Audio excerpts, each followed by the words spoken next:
Hey guys, it's time again for your weekly Wednesday Spark. So I want to share with you, when we first meet that special someone, right, who ends up being our spouse, whether it be short-term, long-term, whatever, eventually we end up getting married to them. When we first meet them, we want to know everything about them. We want to spend as much time with them as we possibly can. And we're always wanting to learn new things about them, right?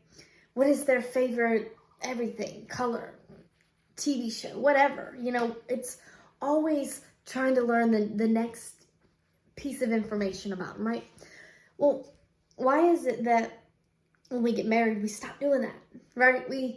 It's like we become complacent and we become comfortable, and we lose that drive of finding out new things about them. There's always something to learn. We're never going to know our spouse 100% completely. It's just not going to happen.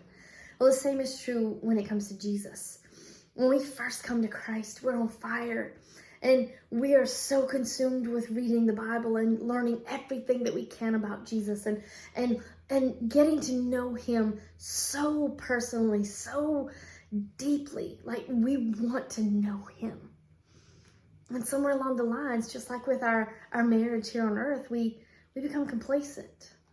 We think we know enough, right? We cease to keep learning more and more about him.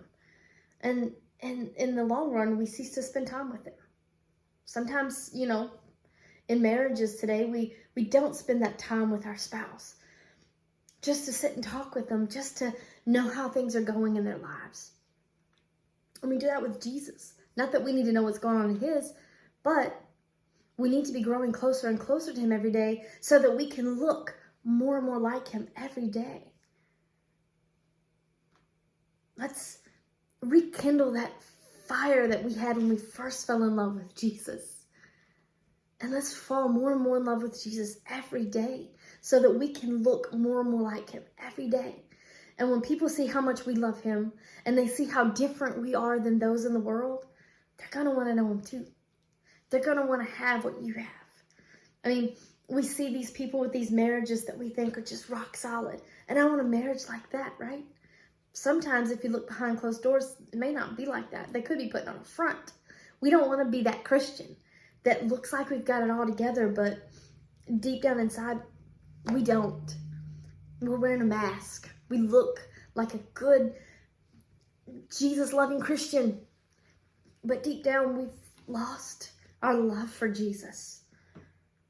The love that we had when we first began, we've lost that. We're complacent with just having an okay relationship.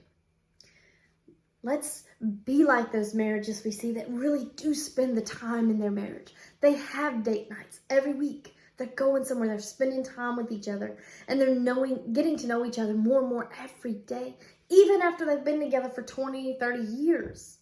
They constantly grow together.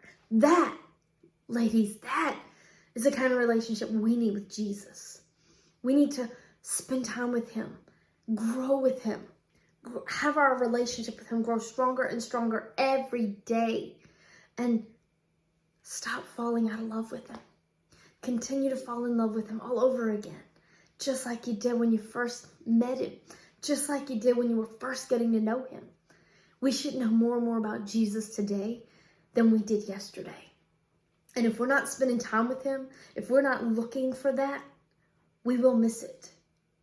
So ladies, let's stop being complacent in our relationships with Jesus. Stop being complacent in your marriages also. Spend time with your spouse. Get to know them at a more deeper level than you do now.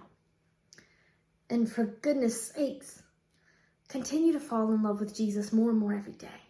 God bless you.